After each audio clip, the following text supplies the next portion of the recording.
Amém, queridos irmãos, chegamos à terça-feira, primeira semana de um novo volume do Alimento Diário, intitulado A Cura pela Palavra. O título desta primeira semana, Uma Fonte a Jorrar para a Vida Eterna. E o título da terça-feira, Nossa Relação com o Profeta e com a Palavra Profética. O versículo 2 Pedro 1,19. Temos assim tanto mais confirmada a palavra profética, e fazeis bem em atendê-la, como a uma candeia que brilha em lugar tenebroso, até que o dia clareie e a estrela da alva nasça em vosso coração. Senhor Jesus, obrigado, Senhor, por mais um dia. Nesse dia, Senhor, nós queremos desfrutar da Tua presença, desfrutar da Tua palavra. A Tua palavra nos traz a Tua presença, nos enche de Ti mesmo, nos enche de vida. As Tuas palavras são espírito e são vida, Senhor. Nós queremos ir até o Senhor para receber da Tua palavra, do Teu espírito, da Tua vida. Nesse dia e até o fim dos nossos dias, até a Tua volta, nós queremos ser um contigo em espírito, recebendo o Teu falar, a Tua direção, sendo fiéis ao Teu encargo, ao que o Senhor tem nos dado através da Tua palavra, aquilo que vem do Teu coração. Que sejamos, Senhor, servos úteis a Ti até o fim, que não caiamos de forma alguma nas ciladas de Satanás. Não conhecemos a nós mesmos, Senhor. Ainda achamos que somos capazes de fazer a Tua obra, capazes de Te servir, que a Tua luz possa a cada dia brilhar sobre nós e que a Tua palavra possa nos limpar e mostrar a cada dia que é o Teu Espírito, a Tua palavra que fazem a obra, não a nossa capacidade, não o nosso conhecimento. Obrigado, Senhor. Obrigado, pois dia a dia o Senhor tem nos dado direção, o Senhor tem nos alimentado, o Senhor tem nos enchido de vida. Jesus é o nosso Senhor. Muito bem, queridos irmãos, título dessa terça-feira, nossa relação com o profeta e com a palavra profética. Eu vou ler alguns trechos do Alimento Diário. Vou começar logo pelo primeiro parágrafo, página 9. Ao longo do tempo, a estrutura religiosa representou um grande empecilho para o avanço da palavra de Deus. Jesus sofreu perseguição por parte dos sacerdotes que controlavam o templo e faziam dele uma casa de negócios. O apóstolo Paulo também sofreu perseguição enquanto levantava igrejas, sobretudo quando chegou a Tessalônica. Ali, como resultado da sua pregação, numerosa multidão passou a acompanhá-lo. No entanto, a estrutura religiosa predominante entre os judeus virou-se contra a palavra de Deus que saía da boca de Paulo. A estrutura religiosa promove uma cultura de inveja, uma busca por posição. Toda oposição à liderança na igreja é movida por inveja, o que torna as pessoas cegas e cheias de maldade.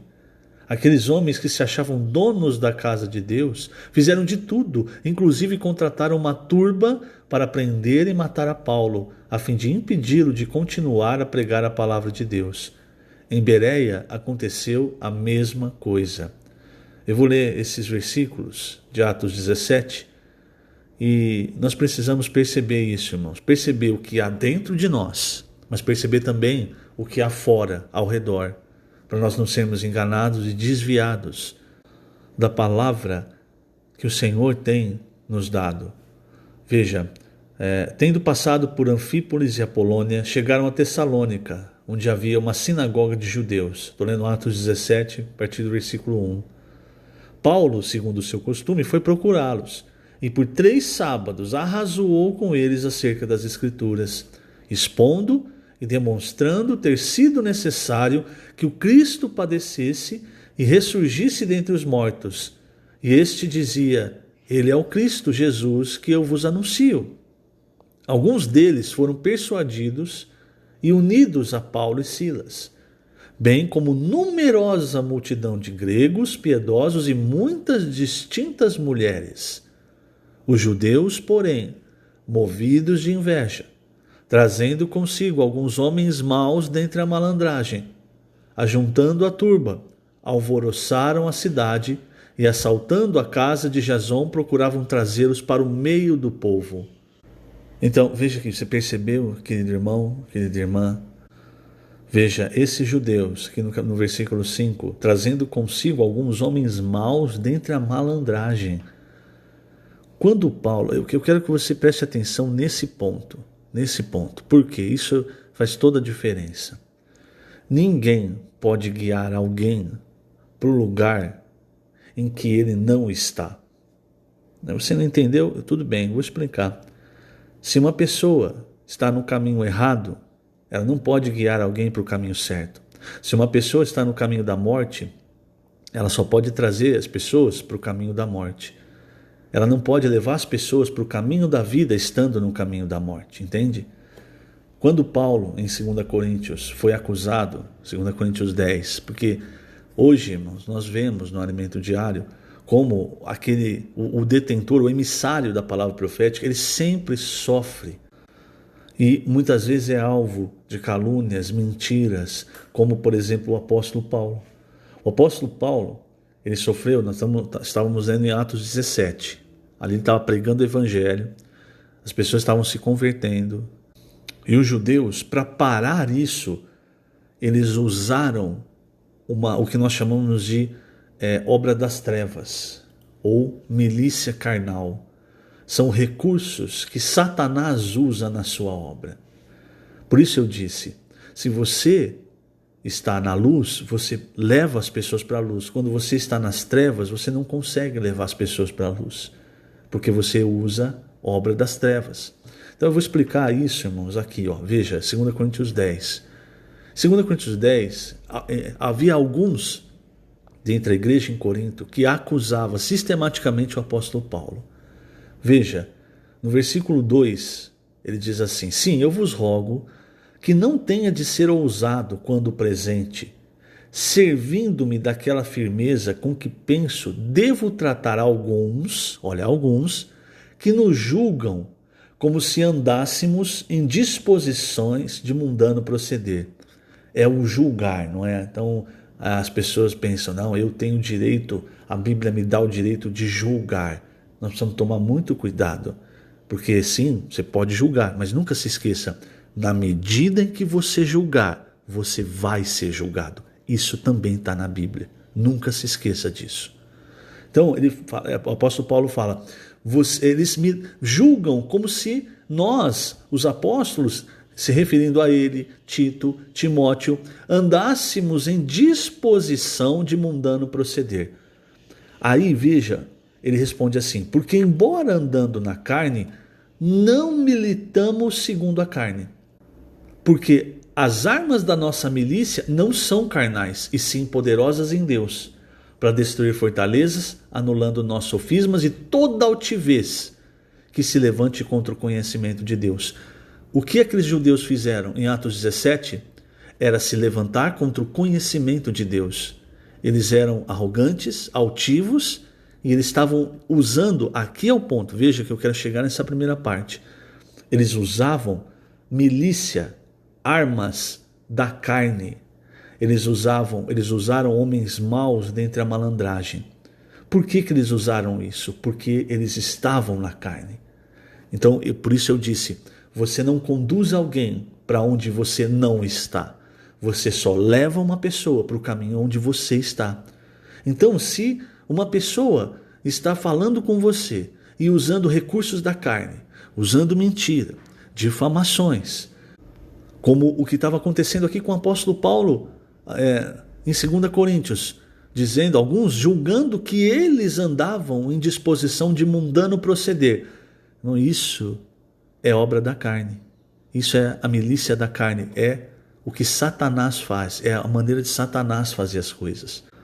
Mentira, difamação, jogar um contra o outro, isso, irmão, isso é coisa de Satanás, isso é coisa do diabo. Paulo é muito claro. É como se ele dissesse aqui, eu não vou responder a vocês usando as mesmas táticas que vocês estão usando, falando para alguns coríntios. O que Paulo, ele responde, eu vou continuar falando a palavra de Deus, porque a palavra de Deus ela é poderosa para destruir as fortalezas, os sofismas que vocês estão criando. Então é o que ele está falando aqui para os coríntios. Aí quando você volta para Atos 17, depois Paulo e Silas, eles vão para Bereia. Em Bereia, irmãos, acontece a mesma coisa. Por que acontece a mesma coisa? É porque as obras são das trevas. A milícia é da carne. E quem detém, quem domina as trevas, quem domina a carne é Satanás. O cabeça é Satanás, entende? Isso é um sinal para nós. Quando alguém fala com você, você precisa ver para onde essa pessoa quer me levar. O que essa pessoa está usando? Ela está usando os artifícios das trevas? Mentira, calúnia, difamação, tentando jogar um contra o outro? Isso é obra da carne. Isso é milícia da carne. Agora, ou a pessoa está falando a palavra de Deus. Então, quando Paulo foi para Bereia, eles receberam a palavra. Aqui o versículo 11 fala: ora, estes de Bereia eram mais nobres que os de Tessalônica, pois receberam a palavra com toda a avidez, examinando as escrituras todos os dias para ver se as coisas eram de fato assim. E o versículo 12 diz: com isso muitos deles creram, mulheres gregas de alta posição e não poucos homens. Olha o versículo 13. Mas logo que os judeus de Tessalônica souberam que a palavra de Deus era anunciada por Paulo também em Bereia, foram lá excitar e perturbar o povo. Aí o que eles fizeram? Versículo 14. Então os irmãos promoveram sem detença a partida de Paulo para os lados do mar, porém Silas e Timóteo continuaram ali. Porque os ataques eram direcionados a quem? A Paulo. Você vai lá para 2 Coríntios 10, os ataques direcionados a quem? A Paulo, aos apóstolos. Por quê? Porque o apóstolo, irmãos, ele detém a palavra profética, que é a palavra que chega para nós dando a direção, como nós vemos aqui. Hoje, nós estamos num mundo tenebroso e nós temos a palavra, a Bíblia, o Logos. Mas se você olhar no cristianismo hoje, irmãos, está bagunçado, cada um interpretando a Bíblia a seu bel prazer. Então, o Senhor ainda com a sua misericórdia, Ele fala, Ele envia a palavra profética, que não parte de um homem, que vem de Deus, para nos dar direção. Esse versículo de 2 Pedro, ele é muito claro. A palavra profética, ela é como uma candeia que brilha em lugar tenebroso, até que o dia clareia e a estrela da alva nasce em vosso coração. Quer dizer, até que o Senhor volte. E isso, irmãos, para dar para nós uma direção clara, para não haver pessoas que nos enganem, como aqui, se você volta para Coríntios 10, Paulo estava dizendo, quando eu encontrar vocês, eu não quero ser firme, mas talvez eu precise ser firme, porque tem alguns que estão ensinando os outros, dizendo que nós estamos andando em disposição de mundano proceder. Olha o versículo 10, olha o que alguns diziam de Paulo. Olha, veja como é uma questão de ataque à pessoa. Por que Paulo? Porque era quem detinha a palavra profética. As cartas, com efeito, dizem, são graves e fortes, mas a presença pessoal dele é fraca e a palavra desprezível. Você, hoje, tendo o conhecimento completo da Bíblia, você diria que a palavra do apóstolo Paulo é fraca e desprezível? Precisa tomar cuidado, irmão, porque hoje você pode ser enganado por alguém que faça ataques pessoais. Aí amanhã o Senhor volta, as coisas estão todas claras. Aí você se arrepende, você pensa, por que eu fui dar ouvidos? Por que eu não segui a direção, as palavras da vida, aquilo que estava me dando vida, que estava me levando a servir ao Senhor? Então, isso, irmãos, todos nós precisamos considerar, porque qualquer dia, qualquer momento, alguém pode chegar para nós tentando nos desviar daquilo que o Senhor tem nos guiado, do caminho que o Senhor tem nos dado. Eu vou finalizar lendo mais um trecho do Alimento Diário, página 10, segundo parágrafo. Na verdade, antes eu preciso ler 1 João, os versículos de 1 a 3. Veja só, porque aqui Paulo já havia sido martirizado. Então João, irmãos, ele era aquele que detinha a palavra profética, aquele que estava dando direção para as igrejas. E ele fala assim, o que era desde o princípio, o que temos ouvido, o que temos visto com os nossos próprios olhos, o que contemplamos e as nossas mãos apalparam com respeito ao verbo da vida.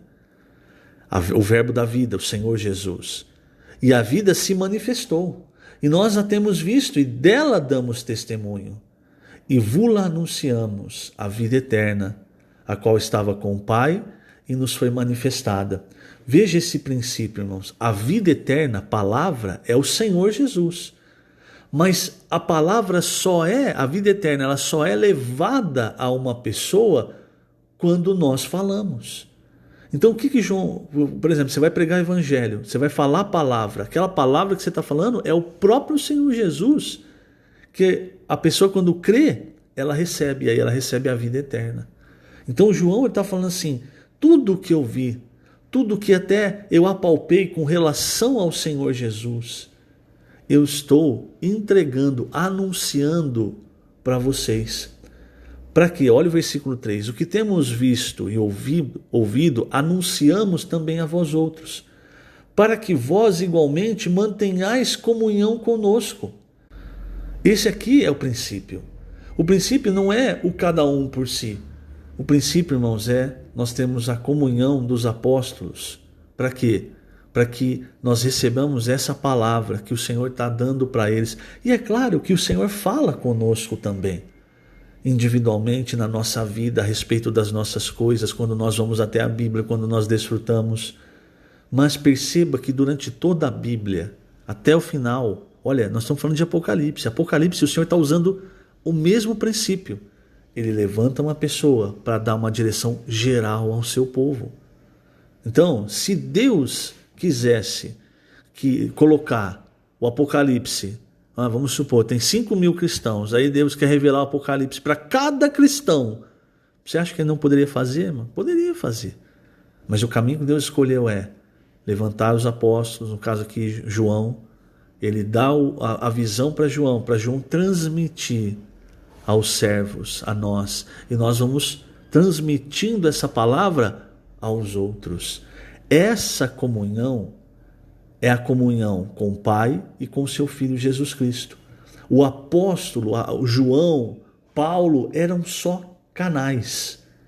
E muitas vezes o que Satanás faz? Faz você olhar para o canal e não para o conteúdo, para o líquido que está fluindo pelo canal. E aí você se distrai.